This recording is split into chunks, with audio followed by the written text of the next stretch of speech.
बिस्मिल्लाहिर्रहमानिर्रहीम। अस्सलामु अलैकुम। आज का लेक्चर है principles of accounting I com part 1, chapter number 8 है। Cash book and bank reconciliation का ये चैप्टर है और इसका क्वेश्चन नंबर 21 हम कर रहे हैं। क्वेश्चन को देख लें। इसमें एक जो है पॉइंट नंबर F काफ़ी इम्पोर्टेंट है, इसको मैं लास्ट में ब्रीफ करूँगा, वैसे भी ये लास्ट में ही आ रहा है। तो क्वेश्चन को पहले देख लें कि from the following particulars prepare a bank reconciliation statement of mister Irfan as on 31 March 2015 with the help of revised cash book. ठीक है, कैश बुक है, ये जो ट्रांजैक्शन दी गई हैं इसे लेके आपने बैंक रिकन्सिलेशन स्टेटमेंट बना लेनी है। नाम क्या है? मिस्टर इरफान। इरफान यहाँ पे लिख दिया है और bank reconciliation statement as on 31 March 2015। तो शुरू कर लेते हैं यहाँ पे ए। फर्स्ट ट्रांजैक्शन जो है जी, बैंक ओवरड्राफ्ट एज पर कैश बुक ₹12,000। बैंक ओवरड्राफ्ट, ठीक है, इट्स मीन्स कि ये नेगेटिव बैलेंस आ रहा है हमारा कैश बुक में। तो यहाँ पे ए लिखें फर्स्ट वाले में। यहाँ पे बैलेंस लिखते हैं कैश बुक का कि बैलेंस एज पर कैश बुक। यहाँ पे आपने लिखना है अनफेवरेबल, ये नेगेटिव बैलेंस है। ठीक है, यहाँ पे मेन कॉलम जो बाहर आ रहा है यहाँ पे लिख दिया आप नेगेटिव साइन के साथ 12,000। ठीक है, ये फर्स्ट एंट्री कर ली आपने। सेकंड एंट्री देखें, ₹40,000 worth of cheques were sent for collection and only 25,000 worth of checks were collected up to 31st March। ठीक है, 40,000 के चेक थे जो बैंक में डिपॉजिट करवाए। ठीक है, उनमें से 25,000 के क्लियर हो गए, हमारे अकाउंट में ऐड हो गए 31 मार्च तक के। इसका मतलब है कि बकाया जो 15,000 है वो बाद में हुआ, 31 मार्च तक नहीं हुए थे वो। तो ये क्या करेंगे फिर हम, बी जो पॉइंट है इसे यहाँ से लेस करेंगे क्योंकि हम ऐड कर चुके थे लेकिन एक्चुअल में वो बैंक में ऐड नहीं हुए। तो यहाँ पे बी लिखें और लेस करके शो करवाएं कि checks deposited but not credited. ठीक है, तो ये यहाँ पे अमाउंट लिख दें इसकी 15,000। जो डिफरेंस अमाउंट आ रही है कि टोटल थे 40,000 के, जिसमें से 25 के क्लियर हो गए, 15 के उसने बताया नहीं, वो आपने खुद ही फाइंड कर लेने, निकाल लेने हैं कि 25, ये जो 40 में से 40,000 है, इसमें से 25 माइनस करें तो बकाया कितना बचता है? 15,000। तो 15,000 की हमने ये एंट्री कर ली। ठीक है, कि ये चेक अभी क्लियर नहीं हुए, तो लेस वाली साइड पे आप ये लिख देंगे। सी को देखें कि out of cheques for ₹30,000 issued in March. ठीक है, मार्च में इशू किए 30,000 के cheques of ₹18,000 were presented for payment. 30,000 के 30,000 ये आपने इशू कर दिए चेक। ठीक है, इनमें से 18,000 के क्लियर हो गए, प्रेजेंटेड मीन्स के ये क्लियर हो गए, बैंक से विड्रॉ हो गए। तो डिफरेंस कितना है? 30 में से माइनस अगर आप करें 18,000 तो बकाया बचेगा 12,000। ठीक है, तो ये जो 12,000 है ये आपके हैं अनप्रेजेंटेड चेक्स।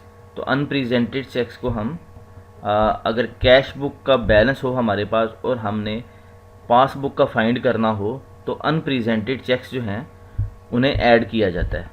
तो यहाँ पे सी लिखें और अनप्रेजेंटेड चेक्स जो हैं 12,000 यानी कि 30,000 माइनस 18,000, इसको यहाँ पे लिख दें कि cheques issued but not presented. ठीक है, यहाँ पे ये देख, इस तरह से भी लिख सकता हूँ मैं फार्मूला लगा के कि 30,000 माइनस 18,000। ठीक है, तो ये देखें 12,000 जो है बकाया बचा हुआ यहाँ पे आ गया। आगे जो है डी जो है पार्ट, इसे देख लें कि bills discounted with the bank and dishonoured ₹30,000। Bill of exchange की बात हो रही है। वो प्रीवियस चैप्टर्स में आप कर चुके हैं कि बिल ऑफ एक्सचेंज को जब बैंक से डिस्काउंट करवाते हैं तो बैंक अपना कमीशन लेके बिल ऑफ एक्सचेंज की जो पेमेंट है वो आपके अकाउंट में ट्रांसफ़र कर देता है, ऐड कर देता है, ठीक है। लेकिन अगर ड्यू डेट में बिल जो है वो अदर पार्टी जिसने बिल एक्सेप्ट किया था वो पेमेंट ना कर पाए, बिल डिसऑनर हो जाए, तो बैंक जो है वापस फिर आपके अकाउंट को लेस कर देता है, ठीक है। अपने पास डेबिट करेगा और आप उसे अपने पास अपने अकाउंट में कैश बुक में क्रेडिट कर देंगे, बैंक उतना कम कर देंगे, ठीक है। तो यहाँ पे देखें कि ये डिसऑनर हो चुका है। डिसऑनर हुआ है तो इट्स मीन्स कि आपने वापस उसे कम करना है। बैंक ने आपका बैलेंस कम कर दिया है लेकिन आपने कैश बुक में नहीं किया, तो यहाँ पे कम करके शो करवाएं। यहाँ पे लिखें कि बिल लिखा हुआ, बिल पूरा लिख दें कि बिल ऑफ एक्सचेंज, ठीक है, डिसऑनर्ड, ठीक है। इसकी वजह से ज़ाहिरी बात है बैंक रिवर्स करेगा, आपके अकाउंट से वो कलेक्शन कर लेगा, डिडक्ट कर लेगा अमाउंट जो ये 30,000 का बिल डिसऑनर हुआ है, बिल ऑफ एक्सचेंज 30,000 यहाँ पे आप लिख देंगे। इसके बाद जो है ई पार्ट है, इसे देख लें कि A cheque for ₹5,000 entered in cash book debit side, ठीक है। डेबिट साइड्स मतलब आपने अपने लेजर में उसे ऐड कर लिया, डेबिट साइड में 5,000 ऐड कर लिया। Was not sent to bank for collection, आपने उसकी एंट्री तो कर ली, चेक आपके पास आया, लेकिन आपने उसे बैंक में डिपॉजिट नहीं करवाया 31 मार्च तक, तो ज़ाहिरी बात है वो बैंक में क्लियर नहीं हुआ अभी तक, तो आप उसे अपने पास ऐड कर चुके हैं, ठीक है, कैश बुक में। तो लिहाजा आप क्या करेंगे, यहाँ पे उसे लेस करके शो करवाएंगे, फिर ही मैच करेगा ना आपका बैंक से, क्योंकि वो बैंक में भी ऐड नहीं हुआ। तो यहाँ पे लिखें कि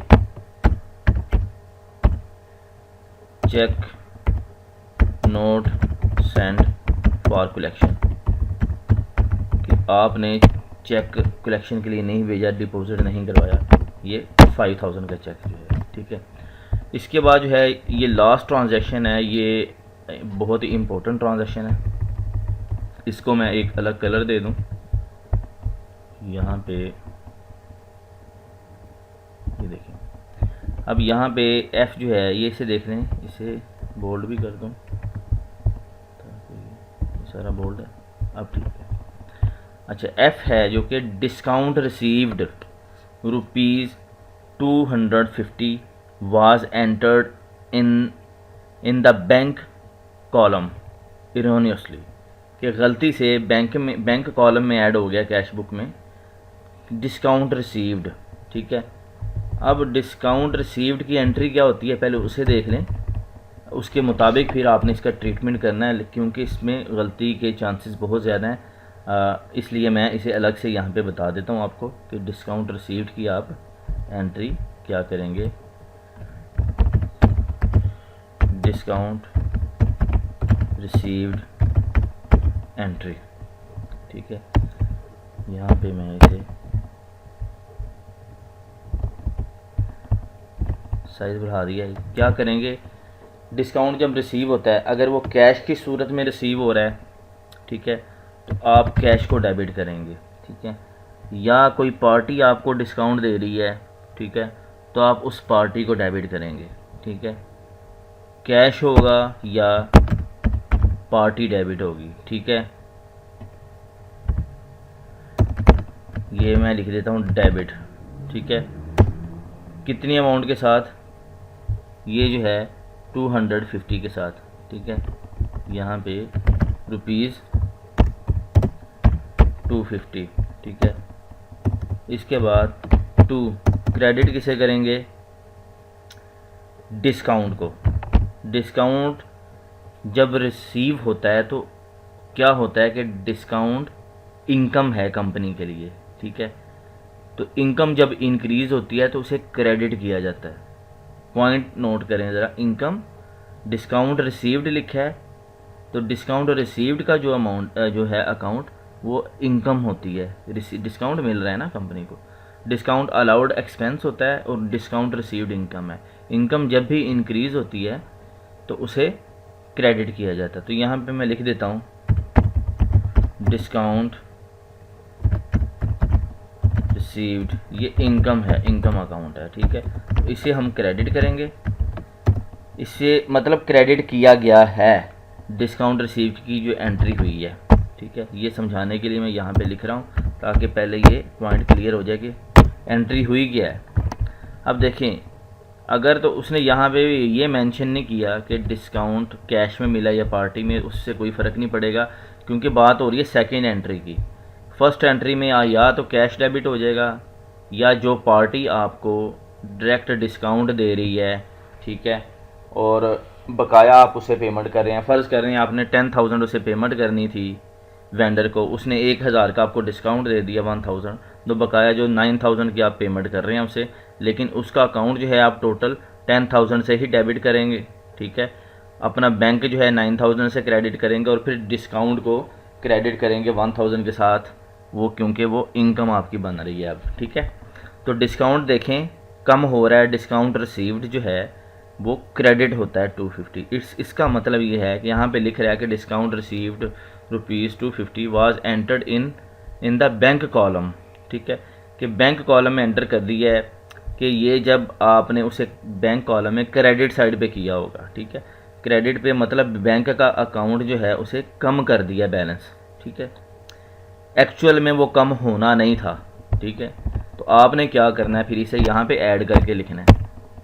एक्चुअल में वो कम नहीं होना था, गलती से आपने करना था यहाँ पे डिस्काउंट रिसीव को करना था, ठीक है, बैंक को आपने कर दिया। आपको जब पता चला तो ज़ाहिरी बात आप उसकी रिवर्सल एंट्री डालेंगे। तो यहाँ पे आप एफ की यहाँ पे करें कि डिस्काउंट रिसीव्ड,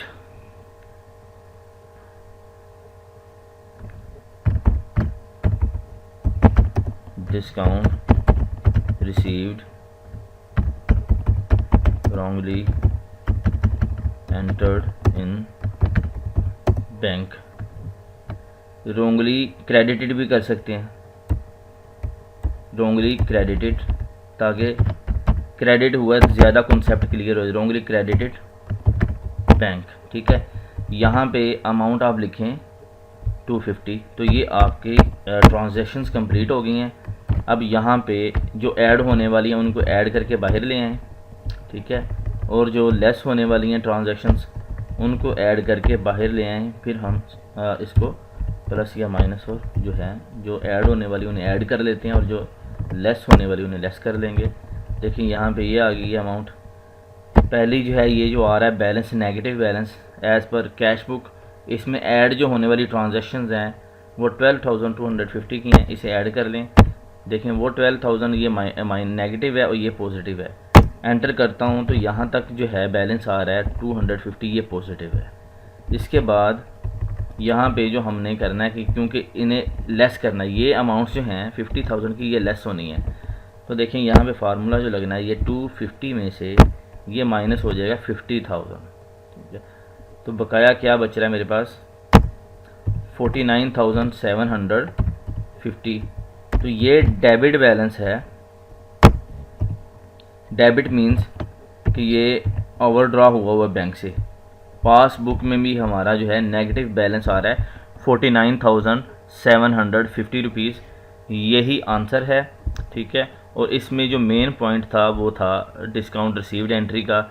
ये मैंने क्लियर कर दिया कि डिस्काउंट जब रिसीव होता है वो इनकम होती है और इनकम जब भी इंक्रीज़ होती है उसे क्रेडिट किया जाता है। तो इस एंट्री को भी 250 के साथ गलती से डिस्काउंट रिसीव्ड की बजाय बैंक को क्रेडिट कर दिया, कम कर दिया। तो लिहाजा यहाँ पे आप ऐड करके दिखा देंगे क्योंकि आपने गलत उसे कम किया था। तो ये तो आपके क्वेश्चंस कंप्लीट हो गया। लेकिन इसके बाद जो एंट्रीज़ होने वाली हैं कि जो हमने एंट्रीज़ करनी है और जो नहीं करनी उसका मैं यहाँ पे ब्रीफ कर दूँ। ये तो एक तो बैलेंस आ रहा है, ये तो एज इट इज़ आ जाएगा। इसके बाद check issued but not presented, इसको देख लें कि इशू किए तो आप उसकी एंट्री कर चुके हैं, दोबारा से यहाँ पे एंट्री नहीं करेंगे। यहाँ पे मैं लिख देता हूँ transaction will not be recorded, ठीक है, एज ऑलरेडी